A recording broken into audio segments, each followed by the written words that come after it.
¿Qué tal, queridos amigos?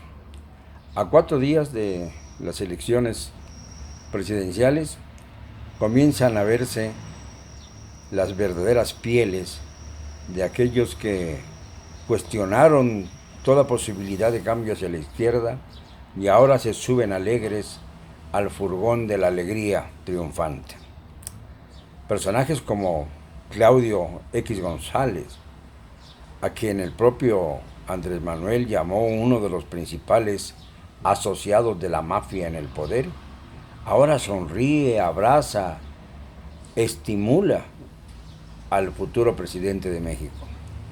Personajes como Romero de Champs, el peor de los líderes sindicales de este país, ahora mandan mensajes de que él será respetuoso institucionalmente del cambio político y de que respeta a Andrés.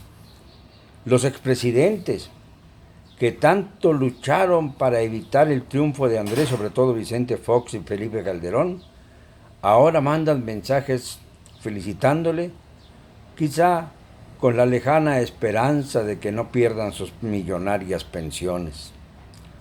Y así por el estilo, podemos resumir a algunos periodistas y escritores y escritoras que se ufanan de su independencia, pero que no pueden vivir sin estar ligados al sistema y al gobierno.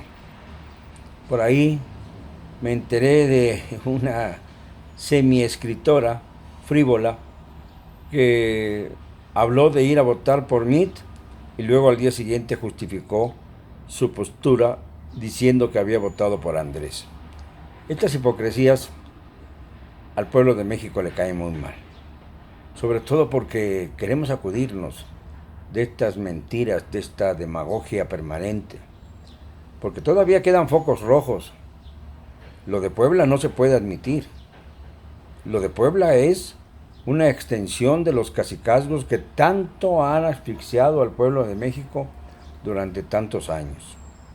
Por eso es importante, muy importante, que estemos pendientes de cómo se desarrollan y finalizan los conteos distritales en entidades como Puebla, fundamentalmente, o en capitales de los estados en donde hay también muchas protestas, como el caso de Querétaro, o como en Yucatán, en donde el priismo está desesperado por tratar de sacar algo de raja de la peor derrota de su historia, de una derrota que lo pone al PRI y a sus más importantes partidarios al borde de la sepultura.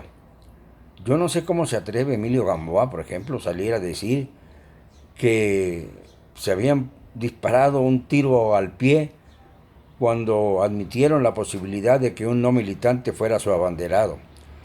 Como si el no militante fuera el único responsable de la debacle priista y no, por ejemplo, el señor Peña Nieto, cuyas acciones en el Palacio de Gobierno y en Los Pinos fueron devastadoras e hicieron que los mexicanos sumaran rencor sobre rencor hasta convertirlo en odio profundo.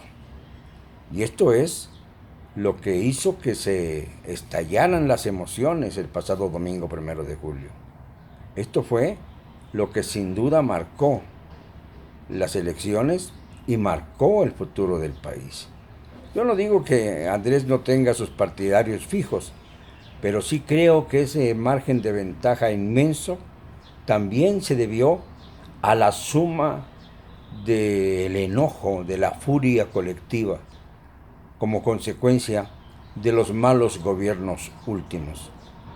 Ya ven ustedes, cuando se trató de sacar a la derecha del poder que tanto daño había hecho, se impuso a Enrique Peña Nieto casi con calzador en la presidencia de la República.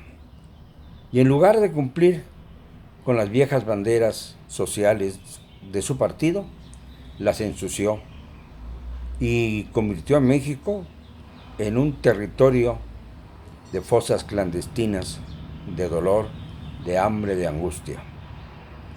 Esto se tiene que pagar y lo está pagando el PRI y lo está pagando el señor Peña Nieto. Dicen que lloró antes de emitir su mensaje en el que reconocía la victoria de Andrés Manuel López Obrador.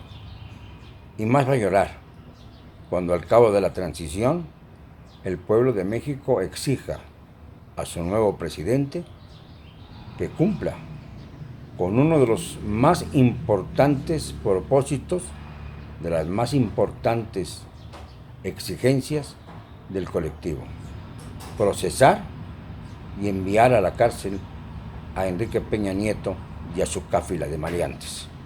Si no lo hace, será una de las primeras grandes decepciones, digámoslo con cero cobardía.